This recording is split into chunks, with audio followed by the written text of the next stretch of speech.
The fluorescent lights in conference room B buzzed overhead as my hands trembled slightly, gripping the presentation folder that contained 3 months of my life's work.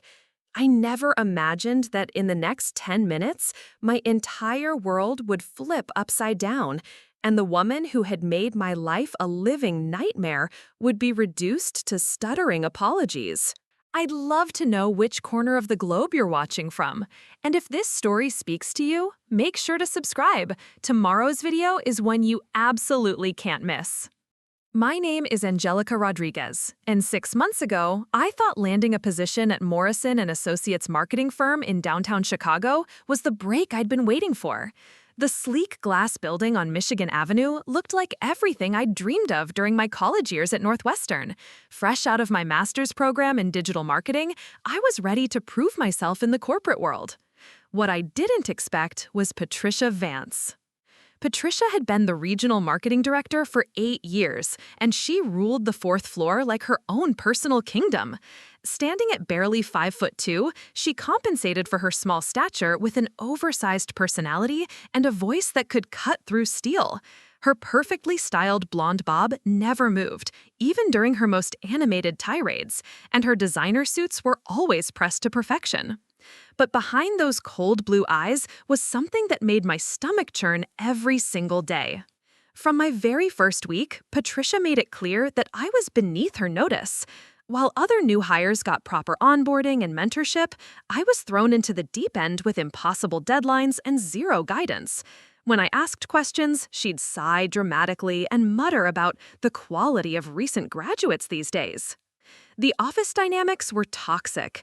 Patricia had her favorites, mostly the employees who'd been there longer and knew how to stroke her ego just right.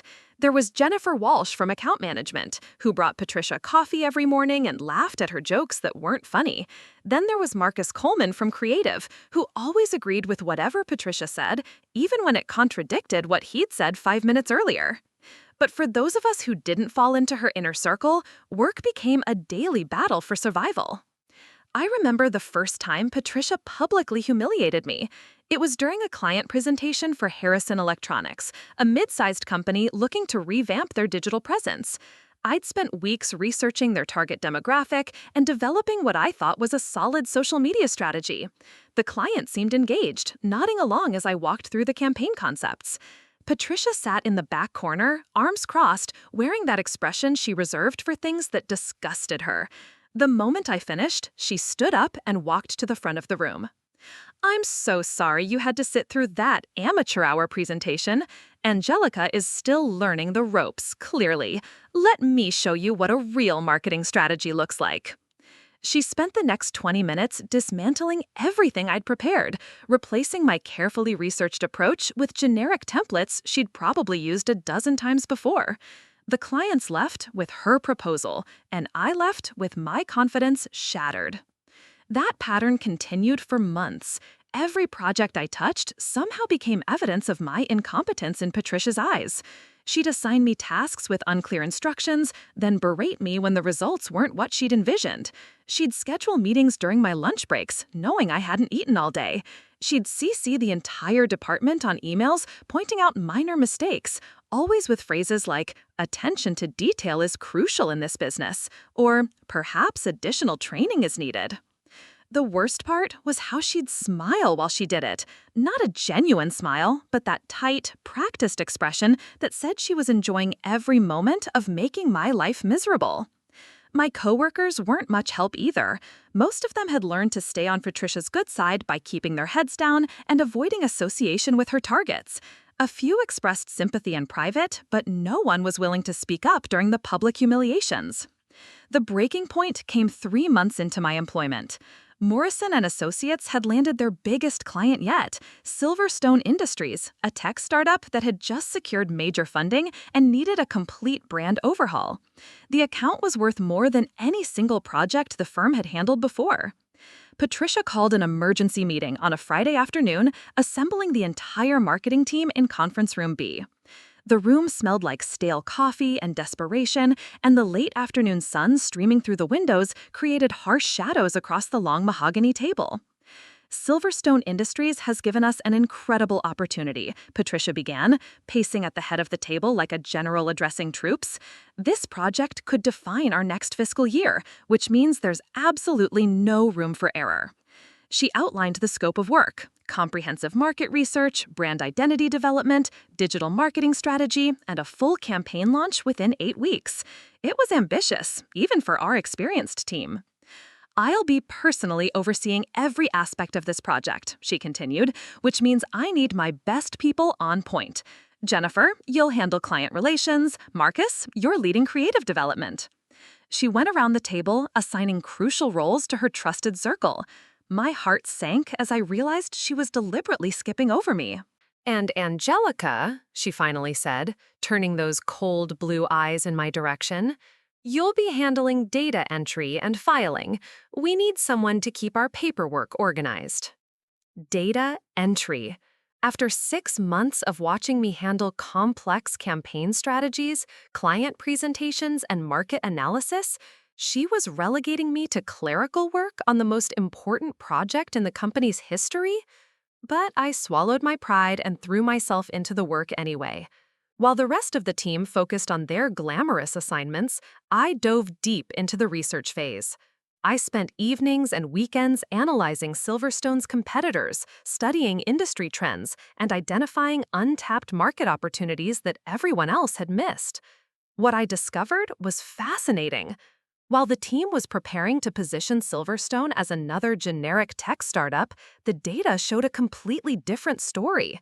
Their product had unique applications in 3 specific niche markets that were experiencing explosive growth.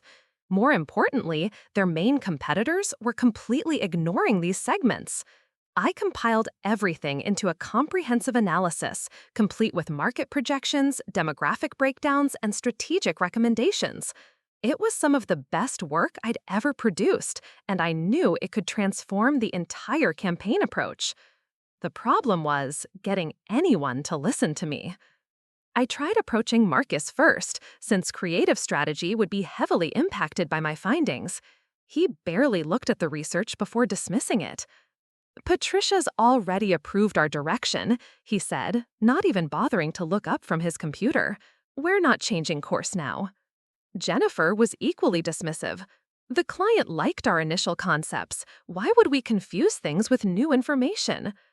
Even Tom Brady from Analytics, and yes, his parents had given him that name on purpose, refused to consider that his preliminary research might have missed something important. That left Patricia herself. I requested a private meeting, hoping that presenting my findings one-on-one might get her attention. She agreed to see me, but only during her lunch hour, which meant I had maybe 15 minutes before she'd dismiss me entirely. Her office was exactly what you'd expect, all sharp angles and expensive furniture, with awards and certificates covering every wall. She sat behind her massive desk like a queen on her throne, barely glancing up when I entered. Make it quick, Angelica. I have actual important matters to attend to. I launched into my presentation, explaining the market gaps I'd discovered and how repositioning Silverstone could capture significantly more market share. I showed her the demographic data, the competitive analysis, and the projected revenue impact. For a moment, I thought I saw a flicker of interest in her eyes, but then that familiar cold mask slipped back into place. Interesting theory, she said, her voice dripping with condescension. But you're forgetting something crucial. I've been doing this for 8 years. You've been here for 6 months. What makes you think you've discovered something that experienced professionals missed? The data speaks for itself, I replied, trying to keep my voice steady. These market segments are underserved, and Silverstone's product features align perfectly with their needs. Patricia laughed, not a pleasant sound. Data can be manipulated to support any narrative, Angelica. That's marketing 101. What you've done here is cherry-picked information to make yourself look important. She stood up and walked around the desk, her heels clicking against the polished floor. Let me give you some free advice. Success in this business isn't about trying to reinvent the wheel with every project. It's about understanding your role and executing it flawlessly. Your role on this project is administrative support. I suggest you focus on that. The dismissal was clear, but I couldn't let it go. This was too important. What if I'm right, though? What if this approach could significantly improve the campaign results? Patricia's expression shifted from dismissive to dangerous. What if you're wrong? What if your inexperienced analysis leads us down the wrong path and we lose the biggest client this firm has ever had? Are you prepared to take responsibility for that outcome? I wasn't prepared for that question, and my hesitation must have shown on my face. I thought so, she continued. This is exactly why decision-making is left to people with actual experience. You may think you're being helpful, but what you're really doing is second-guessing professionals who've earned their positions through years of proven success. The meeting ended with my research filed away in some drawer, never to see the light of day. But I couldn't shake the feeling that we were making a massive mistake. The following weeks blurred together in a haze of mounting frustration and sleepless nights. While Patricia's chosen team worked on what I knew was a fundamentally flawed strategy, I found myself relegated to increasingly menial tasks. Photocopying contracts, scheduling conference rooms, and organizing supply closets became my daily routine. It felt like professional purgatory. A lot of love and effort went into bringing this story to life. If you're enjoying it, we'd be so grateful if you'd subscribe to our channel. Now, back to where we left off. But I couldn't stop thinking about those market segments. During my lunch breaks, I'd retreat to the small break room on the third floor, far from Patricia's domain, and continue researching on my personal laptop. The more I dug, the more convinced I became that we were sitting on a gold mine and completely ignoring it. Silverstone Industries wasn't just another tech startup. Their proprietary software had applications in healthcare data management, educational technology, and small business automation, 3 sectors experiencing unprecedented growth. Meanwhile, Patricia's team was preparing to launch them as a generic enterprise solutions provider, competing directly against established giants like Microsoft and Salesforce. It was like bringing a knife to a gunfight, except we had a secret weapon and refused to use it. The campaign development moved forward without me. I'd catch glimpses of the creative materials when I was delivering files to different departments. Generic stock photos of diverse professionals shaking hands. Bland corporate messaging about innovative solutions and streamlined workflows. It was everything I'd expected and everything that would get lost in the noise of countless similar campaigns. 3 weeks before the campaign launch, Patricia called another team meeting. This time, the energy in Conference Room B was different, more charged, more urgent. The Silverstone executives were scheduled to visit Morrison & Associates for a final presentation in 10 days, and Patricia was clearly feeling the pressure. "I've just gotten off the phone with Richard Silverstone himself," she announced, referring to the company's CEO. "He's personally flying in from San Francisco to review our final campaign proposal. This is our moment to shine, people." She clicked through a slideshow showing the campaign elements. Print advertisements that looked like they could have been for any tech company, a social media strategy targeting broad business demographics, a website redesign that screamed corporate conformity. Jennifer presented the media buying strategy, expensive placements in general business publications and industry magazines that Silverstone's actual target customers probably never read. Marcus unveiled the brand messaging, full of buzzwords and corporate speak that said nothing meaningful about what made Silverstone unique. As I sat in the back corner, my stomach twisted into knots. This wasn't just a missed opportunity, it was going to be a disaster. In 6 months, when the campaign failed to generate significant results, Patricia would blame external factors or unrealistic client expectations. But Silverstone would be out millions in marketing spend and no closer to establishing themselves in the market. After the meeting, I found myself walking the halls of Morrison & Associates like a ghost. The building's marble lobby, which had once impressed me with its professional grandeur, now felt cold and unwelcoming. The elevator ride to the 4th floor seemed to take forever, giving me too much time to think about my situation. That evening, I made a decision that would change everything. Instead of going home to my small apartment in Wicker Park, I stayed late in the office. Using my administrative access to the project files, I began putting together something Patricia would never approve of, a complete alternative campaign strategy.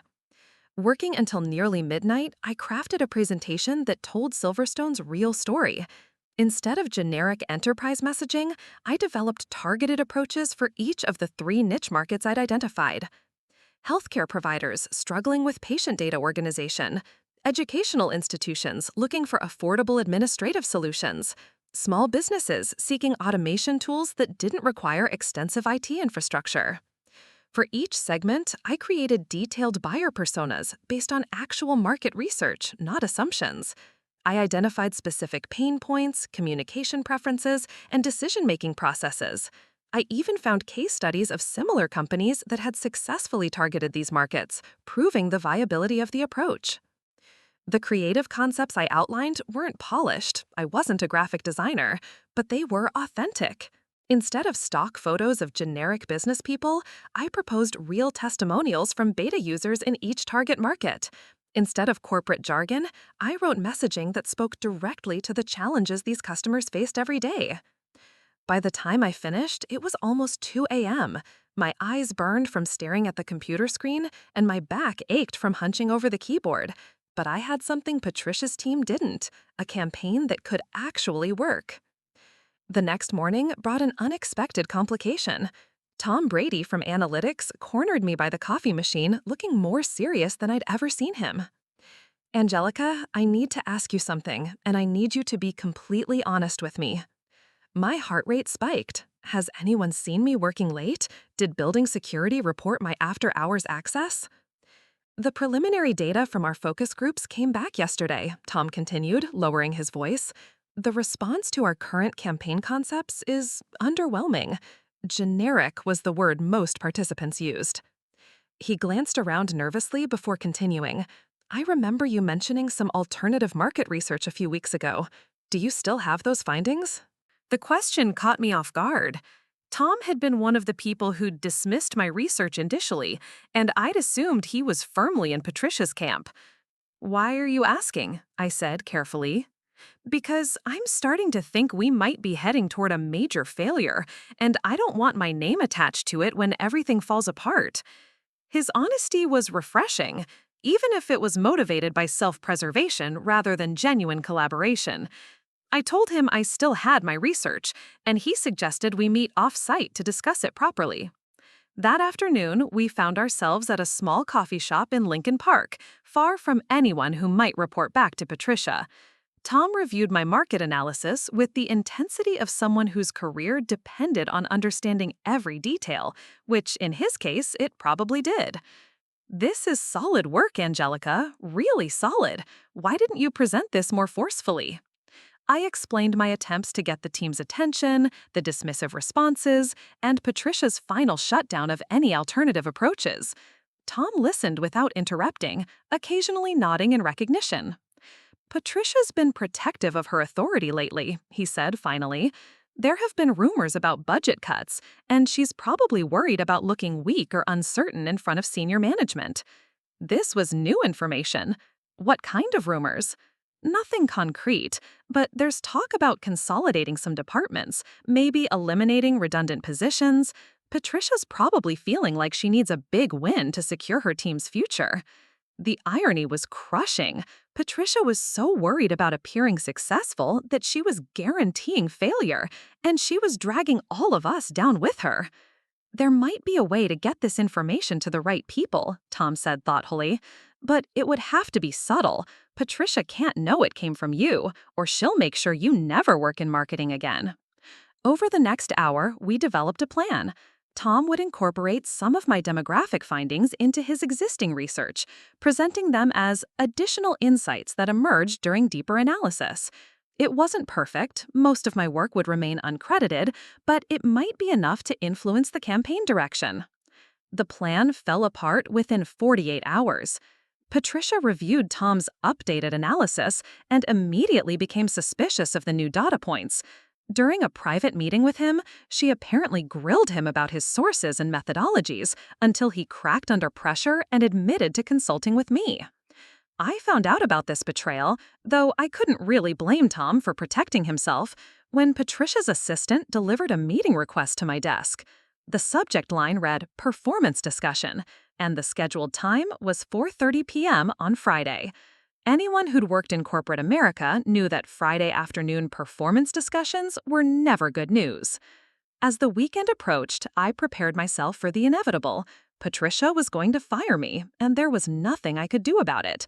My alternative campaign strategy, which I'd spent so many nights perfecting, would disappear with me. Silverstone Industries would launch their doomed campaign, and in a few months, they'd become just another failed startup that couldn't find their market. But sometimes the universe has other plans. Friday morning brought an unexpected visitor to Morrison & Associates, someone who would change not just my situation, but the entire dynamic of the fourth floor. And Patricia Vance, who had spent 8 years ruling her little kingdom unchallenged, was about to discover that even queens can be dethroned. The unexpected visitor arrived at 10:15 a.m. on Friday morning, creating a ripple of nervous energy throughout Morrison & Associates. Word traveled quickly through the office grapevine. Someone important is in the building, someone who had bypassed the usual appointment scheduling process and gone straight to the executive floor. I first noticed something was different when Patricia's assistant, Susan Miller, hurried past my desk looking flustered. Susan was normally unflappable, the kind of person who could handle 3 crises simultaneously while maintaining perfect composure. But now she was practically jogging toward the elevator, clutching a stack of files against her chest. 20 minutes later, Patricia herself emerged from her office, and I'd never seen her look so rattled. Her usually perfect hair showed signs of anxious finger running, and her composed mask had slipped enough to reveal genuine concern underneath. She swept through the marketing department, barking orders at her team with unusual urgency. The frantic energy was contagious. Even employees who weren't directly involved in the Silverstone project found themselves moving faster, speaking in hushed tones, trying to figure out what had everyone so agitated. I learned the truth during my lunch break when I overheard a conversation between 2 receptionists near the main elevator bank.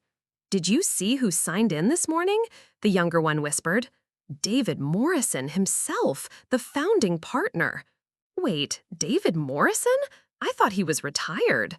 "Semi-retired. He still owns 40% of the company, but he only shows up for major emergencies or when someone's complained directly to him." My blood ran cold.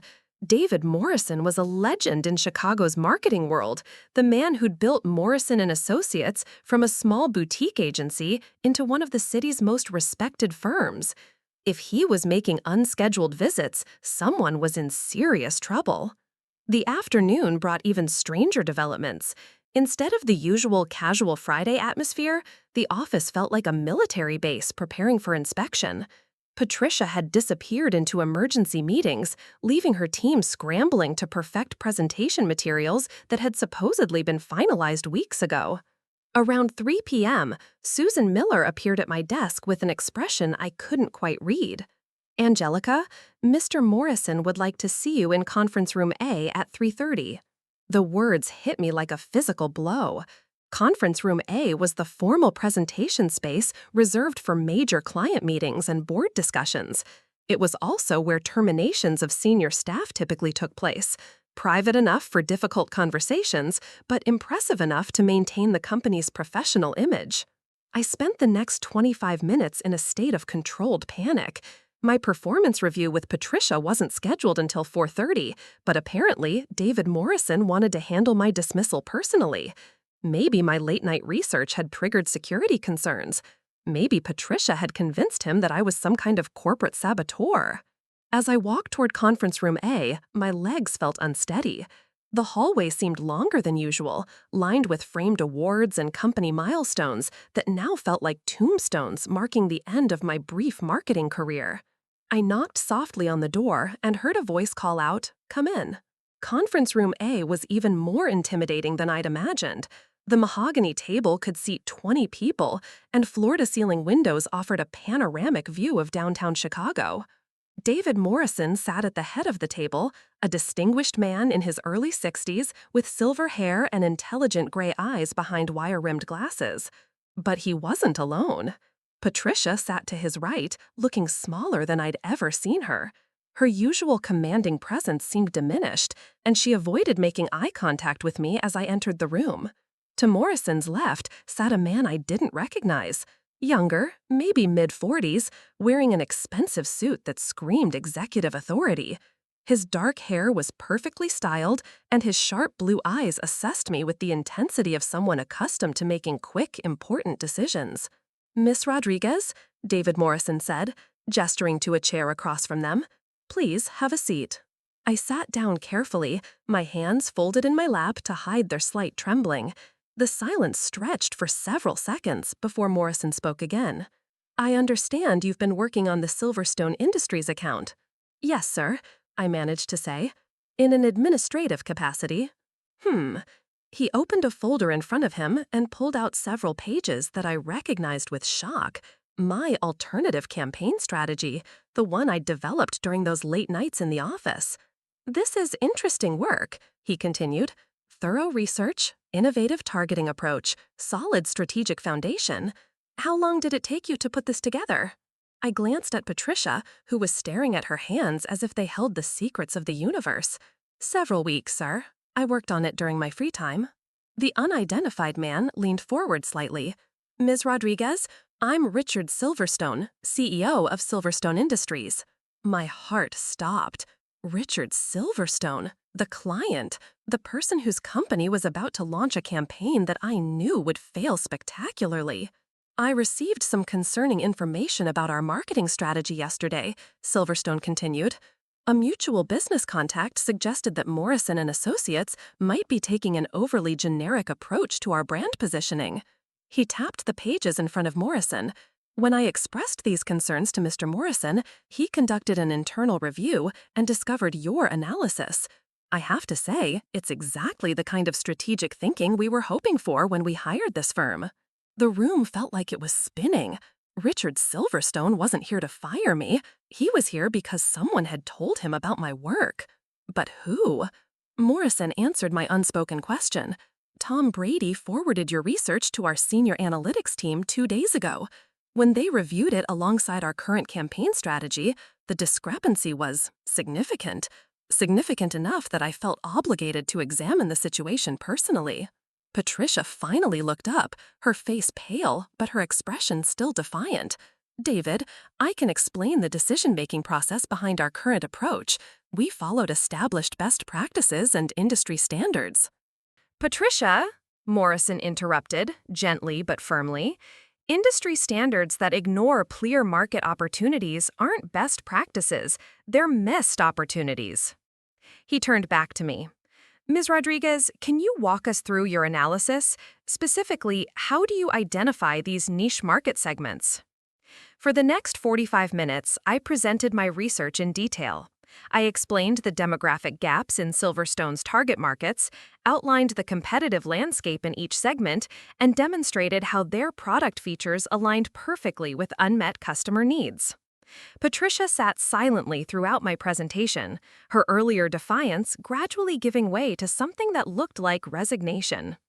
Richard Silverstone asked probing questions that showed he understood his business far better than Patricia's team had assumed.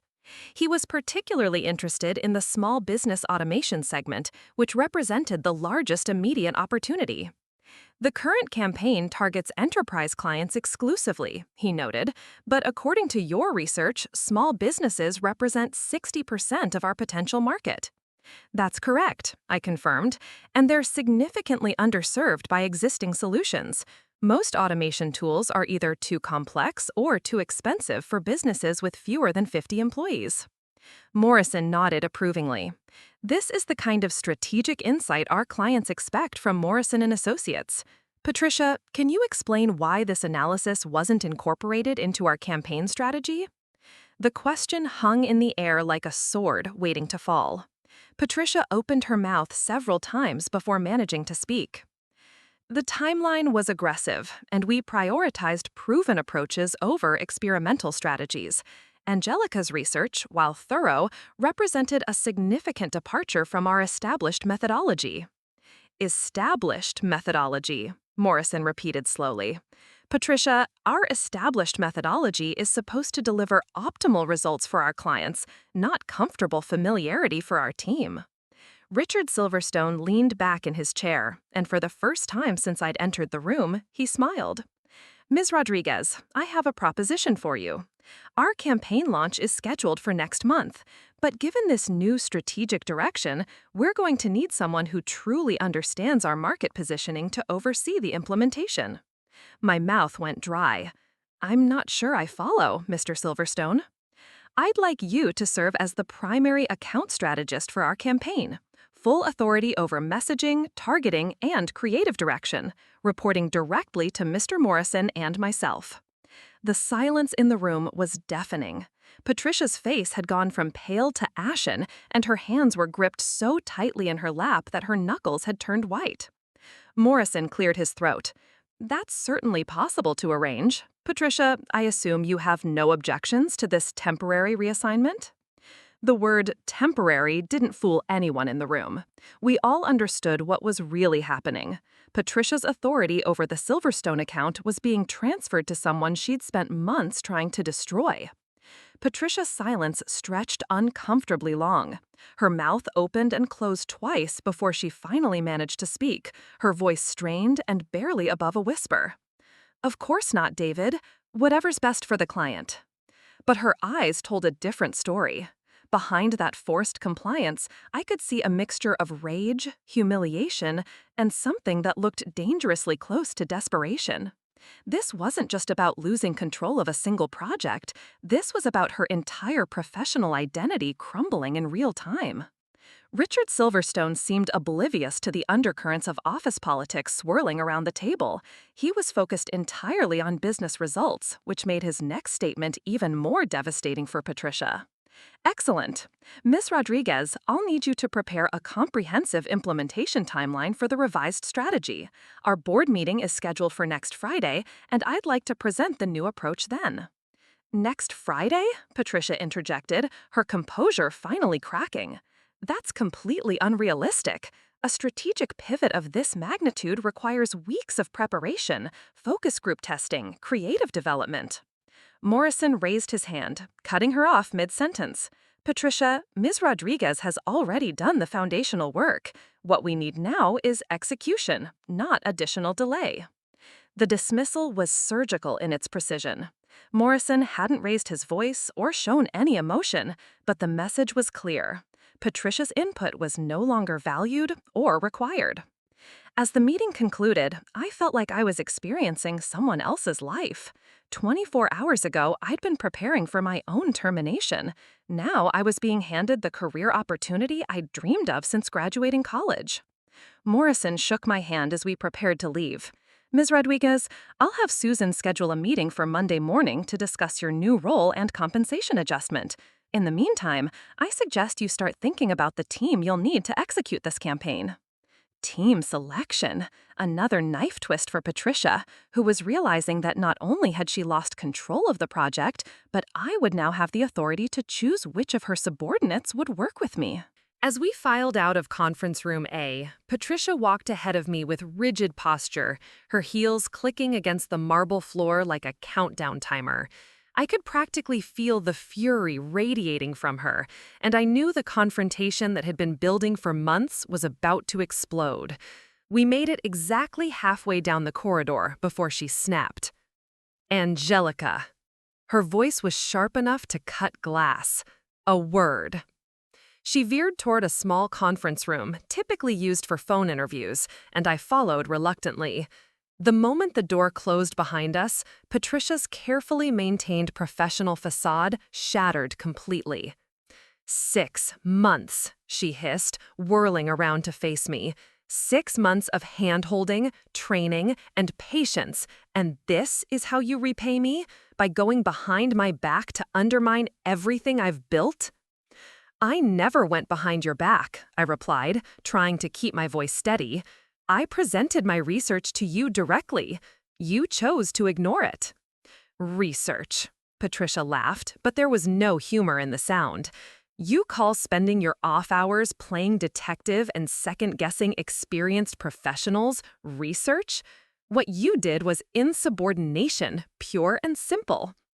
Her face was flushed now, and her perfectly styled hair was starting to show the effects of her agitation. Do you have any idea what you've done? That account represents 12% of this department's annual revenue. If your amateur theories prove wrong, if this campaign fails, the fallout will affect everyone on this floor. And if I'm right, I asked, if the current strategy would have failed and this approach succeeds? The question seemed to enrage her even further. If you're right, if you're a 24-year-old with a master's degree and zero real-world experience. I've been building successful campaigns since before you knew what marketing was. She began pacing in the small room like a caged animal. You think David Morrison cares about your career? You think Richard Silverstone is your friend? They're using you as a scapegoat. When this experiment fails, and it will fail, guess whose reputation gets destroyed? Hint, it won't be theirs. There was something almost desperate in her voice now, as if she was trying to convince herself as much as me. You could have had a solid career here. Steady progression, good mentorship, real professional development. Instead, you've chosen to burn bridges and make enemies. And for what? A temporary promotion that will disappear the moment things go south? I realized then that Patricia genuinely believed what she was saying. In her mind, she was the experienced professional trying to protect a naive subordinate from making a career-ending mistake. The fact that she'd spent months sabotaging my confidence and dismissing my contributions seemed to have been completely rewritten in her personal narrative. Patricia, I said carefully, I understand you're upset about how this situation developed, but the research speaks for itself. The current campaign strategy wasn't working. Wasn't working? Her voice rose dangerously. Based on what metric? Your personal opinion? Some theoretical projections you pulled together during your spare time? She stepped closer, and I could see the barely controlled fury in her eyes. Let me tell you something about this business, little girl. Success isn't about having the cleverest ideas or the most innovative approaches.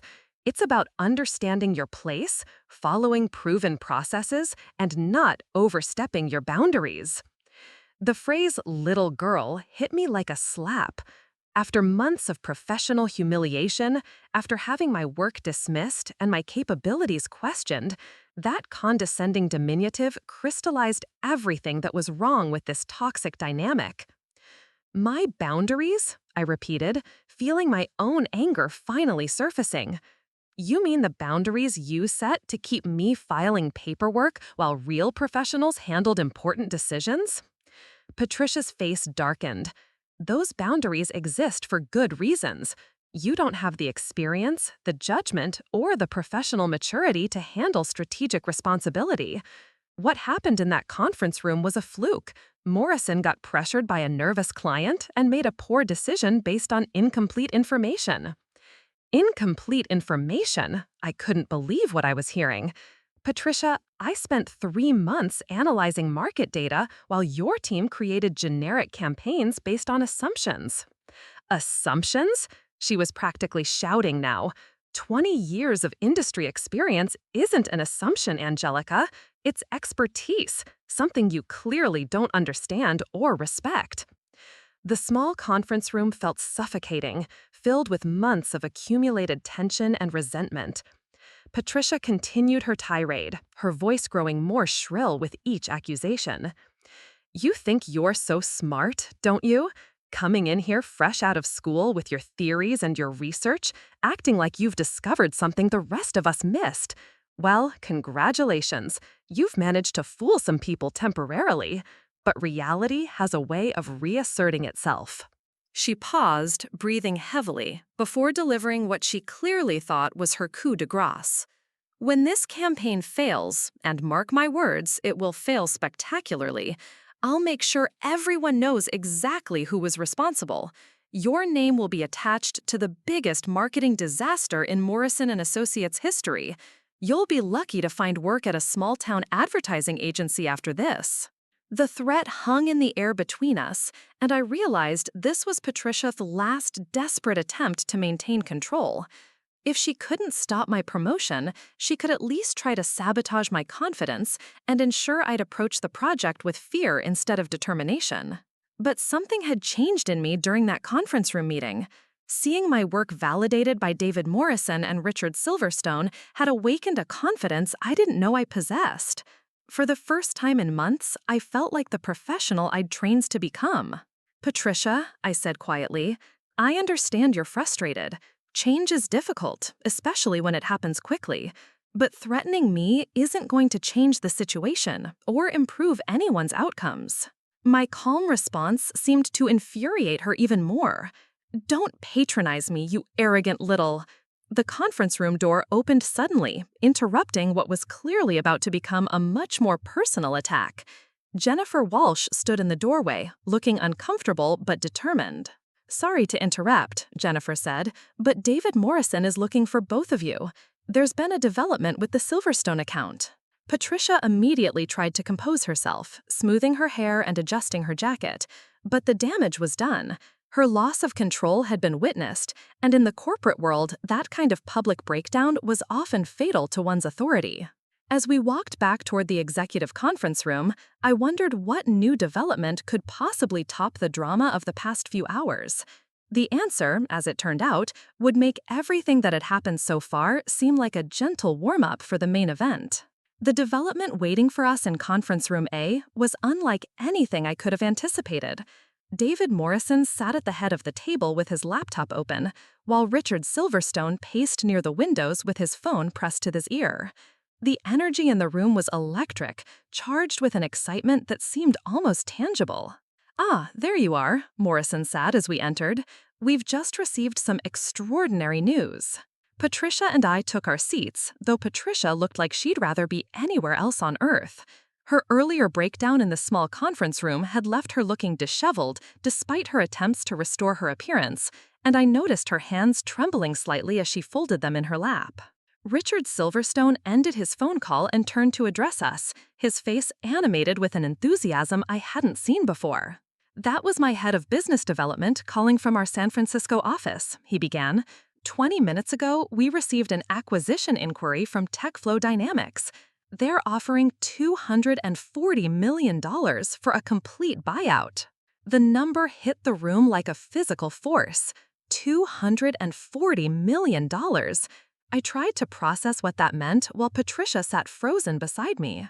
Morrison leaned forward with interest. "That's quite a significant offer. Congratulations, Richard."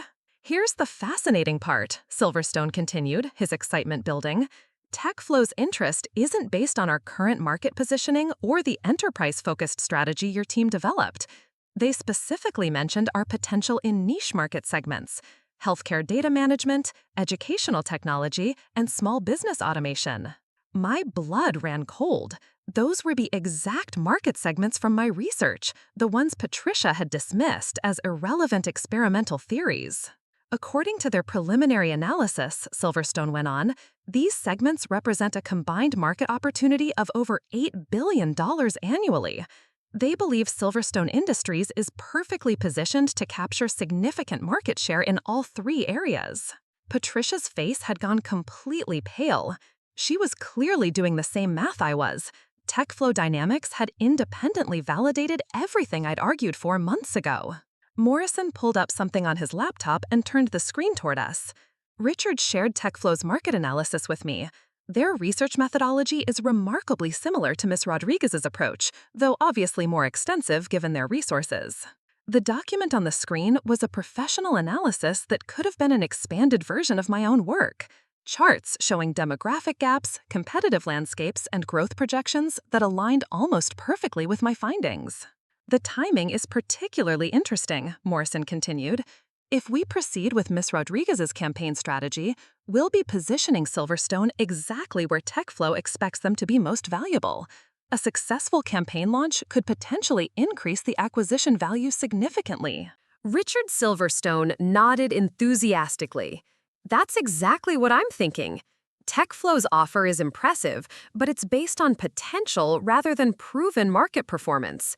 If we can demonstrate actual success in these niche segments before finalizing any deal, we could be looking at a much higher valuation. The implications were staggering. Not only had my research been proven correct by independent analysis, but it was now potentially worth hundreds of millions of dollars in additional acquisition value. Patricia finally found her voice, though it came out as barely more than a whisper. You're considering rejecting a $240 million offer? Not rejecting, Silverstone clarified, postponing. TechFlow is willing to wait 6 months to see our market performance data. If we can prove success in these segments, their offer increases proportionally. Morrison pulled up another document. Ms. Rodriguez, this puts even more pressure on your campaign strategy. We're not just talking about marketing success anymore, we're talking about potentially doubling the value of Richard's company. The weight of responsibility felt crushing. 6 hours ago, I'd been expecting to get fired. Now I was responsible for a campaign that could determine whether a startup sold for $250 million or $500 million. I understand the magnitude of the situation, I managed to say. The strategy is solid, but execution will be critical. Which brings us to an important decision, Morrison said, turning to Patricia. Given the stakes involved, I think it's time to make some organizational changes to ensure optimal results. Patricia straightened in her chair, and I could see her preparing for whatever blow was about to fall. Patricia, I'm reassigning the Silverstone account permanently to Ms. Rodriguez. She'll report directly to me for the duration of this project, with full authority over strategy, creative direction, and team composition. The words hung in the air like a death sentence for Patricia's career. Being removed from the biggest account in the firm's history wasn't just a professional setback, it was public humiliation on a scale that would be impossible to recover from. David, Patricia began, her voice strained, I understand the desire to make changes, but removing me entirely seems excessive. Perhaps a collaborative approach? Patricia, Morrison interrupted, gently but firmly. The collaborative approach is what led us to develop a strategy that completely missed $8 billion in market opportunity. Ms. Rodriguez will need to build her own team from scratch. Richard Silverstone, who had been listening to this exchange with growing discomfort, finally spoke up. I appreciate the internal reorganization, but I have to ask, what assurance do we have that the new strategy will actually work? I mean, Ms. Rodriguez clearly has excellent analytical skills, but this is her first major campaign, correct? The question was fair, but it felt like a knife twisting in my stomach. Everything depended on my ability to prove that months of theoretical research could translate into real-world results. That's a valid concern, Morrison acknowledged.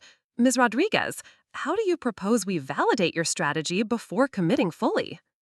I took a deep breath, knowing that my answer would determine not just my own future, but potentially the fate of Silverstone Industries and Patricia's career.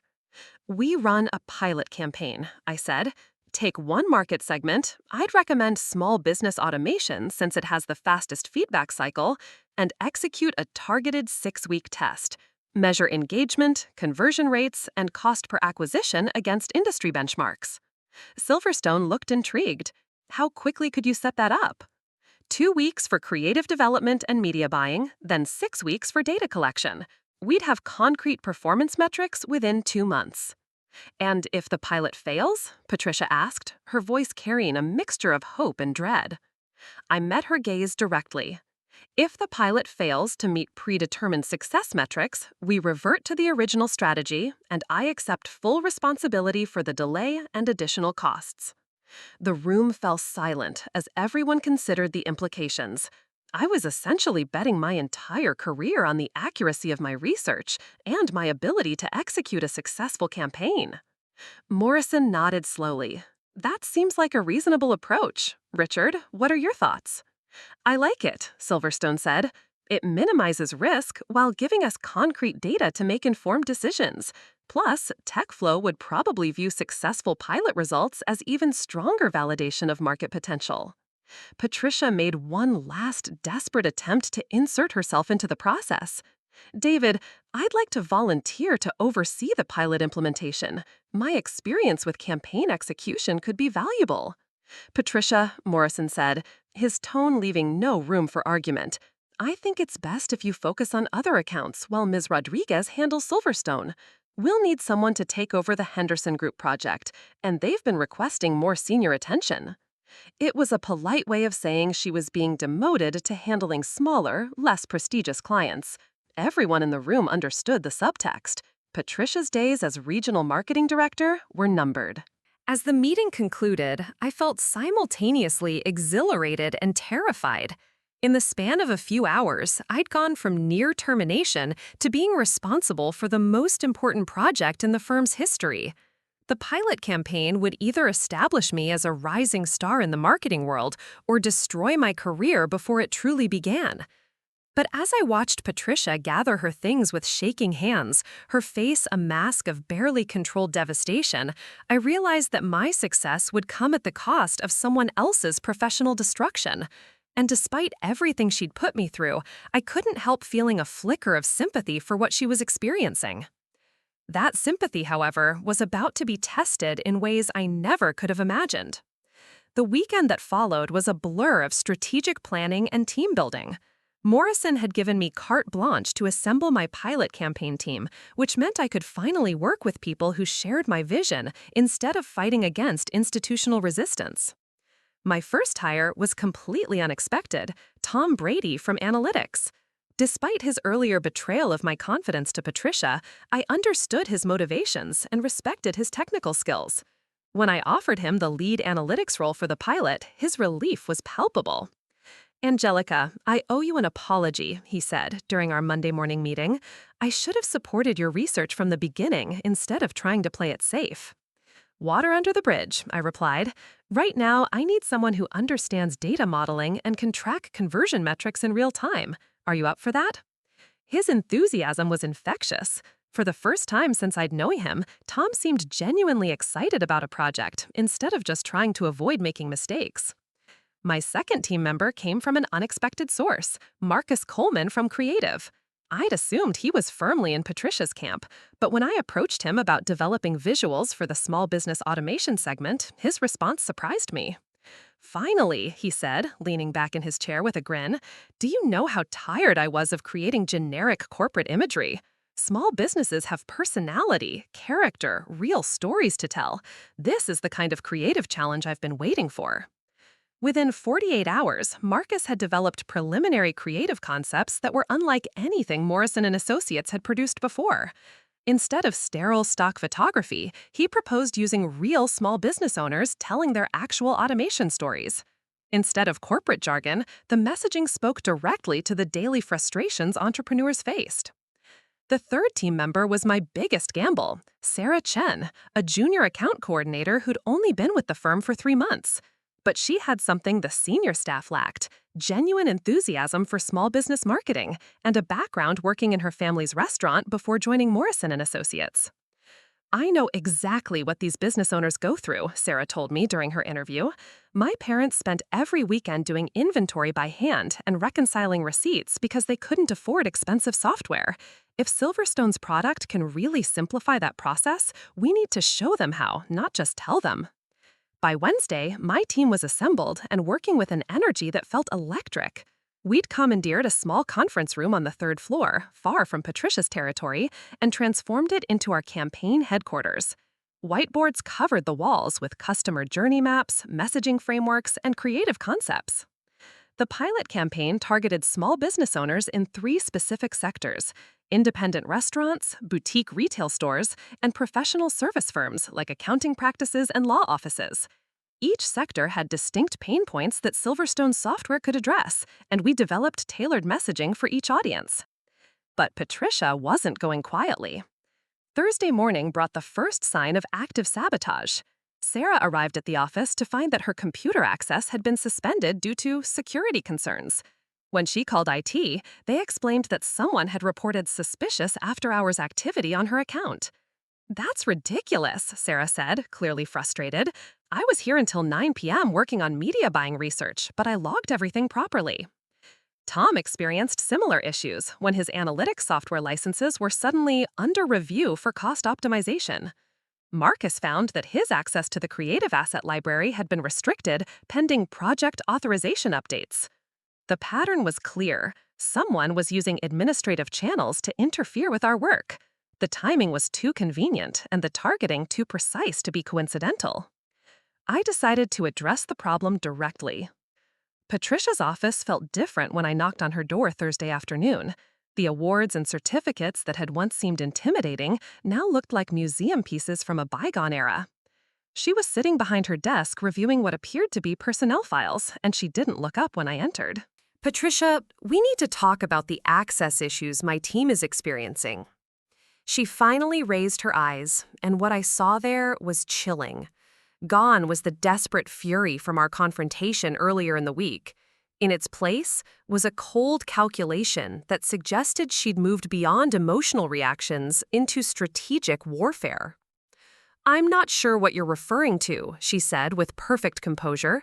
"IT security protocols are handled by the Systems Administration Department, not marketing management." "The timing seems awfully convenient," I pressed. "My team's access gets restricted just as we're entering the critical development phase of the pilot."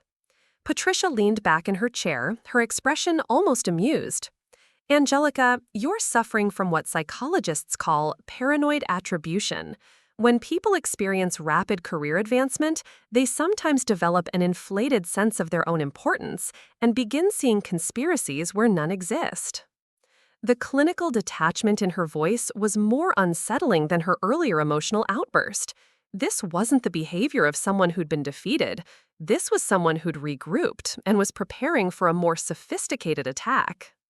"David Morrison made it clear that I have full authority over this project," I said. "That includes team resources and system access." "Of course," Patricia agreed smoothly. "And I'm sure any access issues will be resolved through proper channels once the appropriate documentation is submitted. IT security takes a few days to process, as I'm sure you understand." A few days. The pilot campaign launch was scheduled for the following Monday, which meant any delay in access restoration would push our timeline back and potentially jeopardize the entire project. I left Patricia's office with the uncomfortable realization that she was playing a much more sophisticated game than I'd anticipated.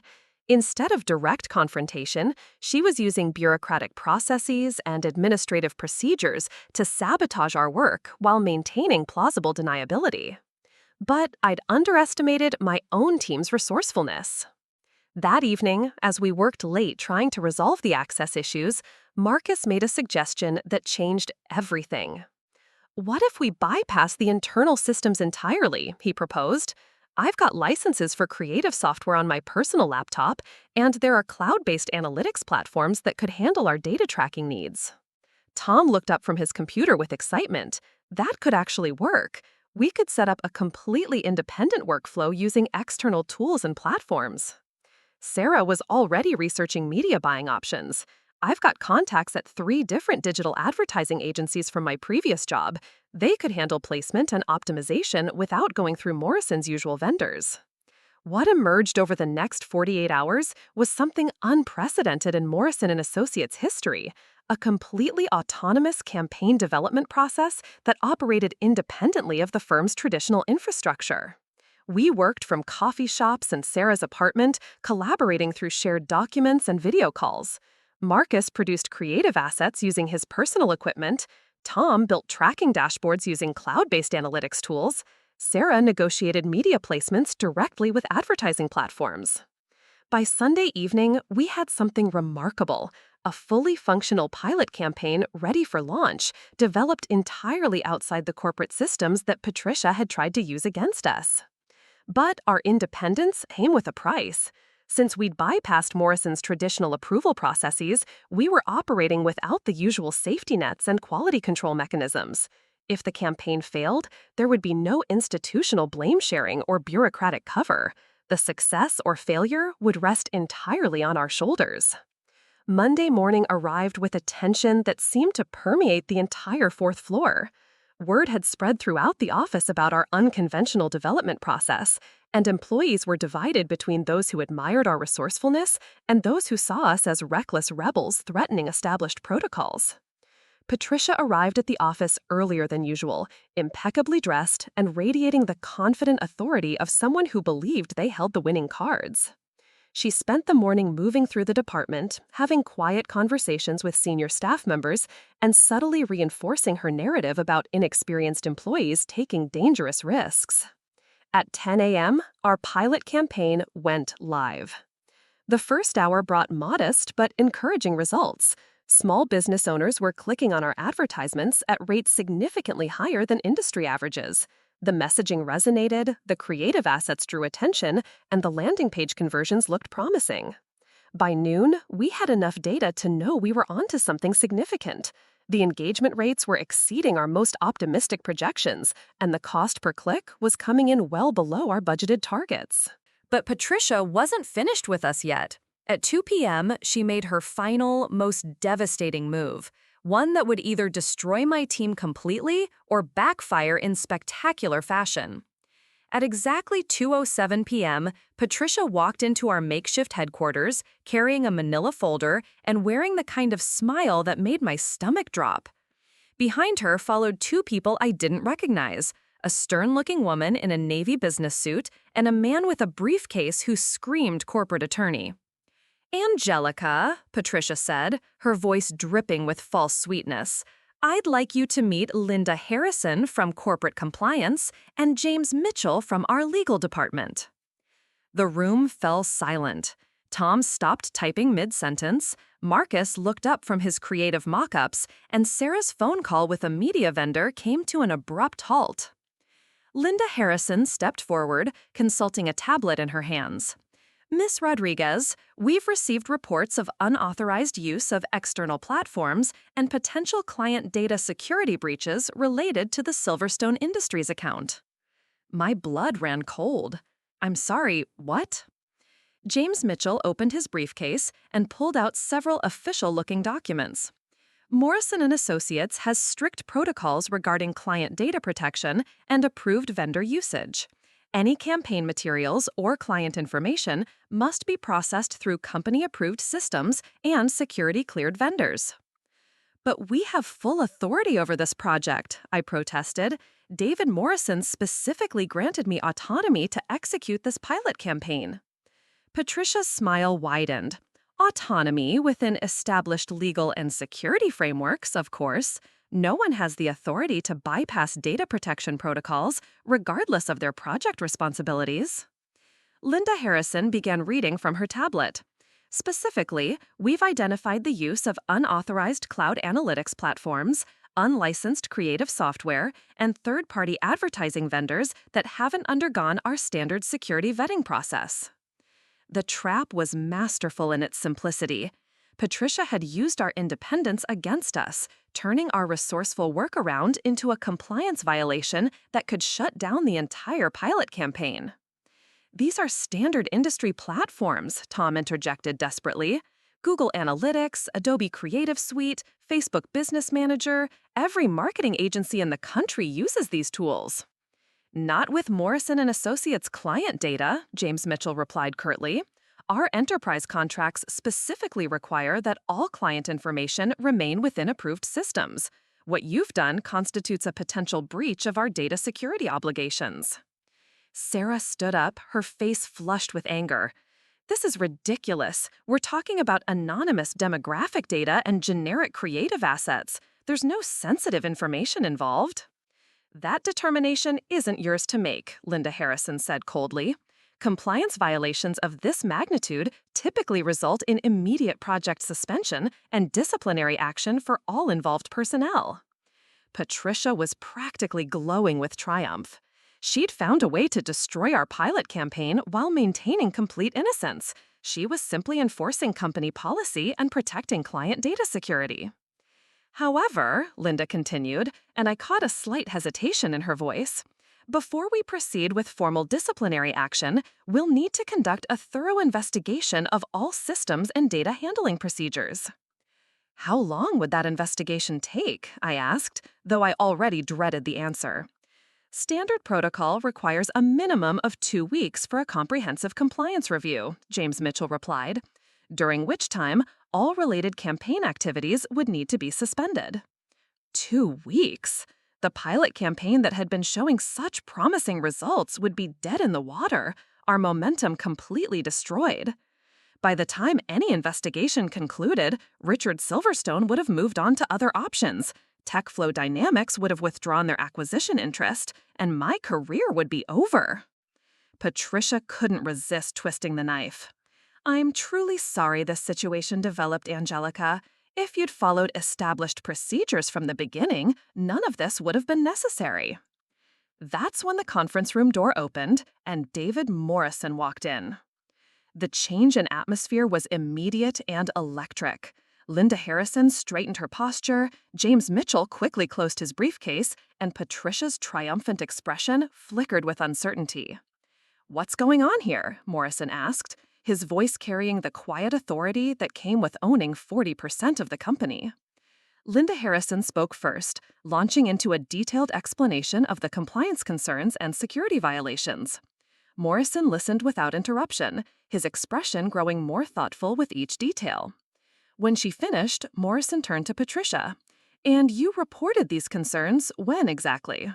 Patricia replied, though her voice had lost some of her earlier confidence.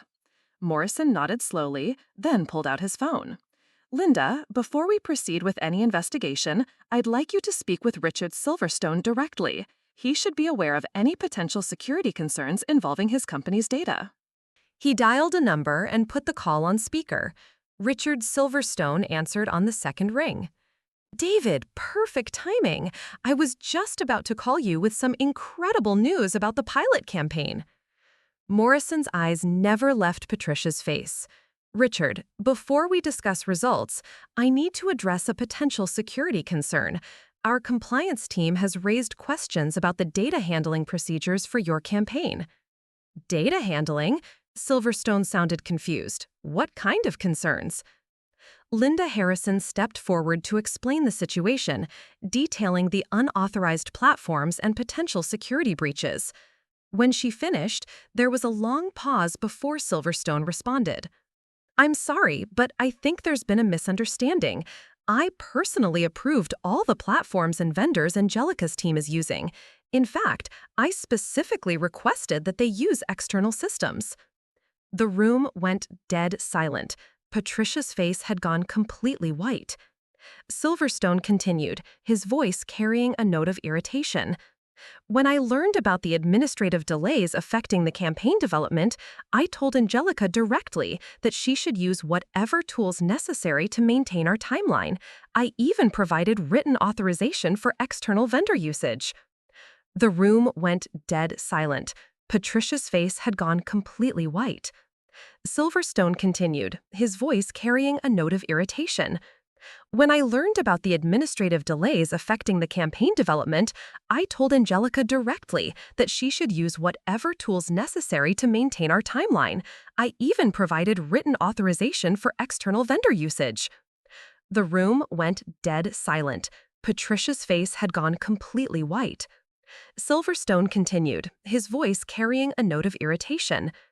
"When I learned about the administrative delays affecting the campaign development, I told Angelica directly that she should use whatever tools necessary to maintain our timeline.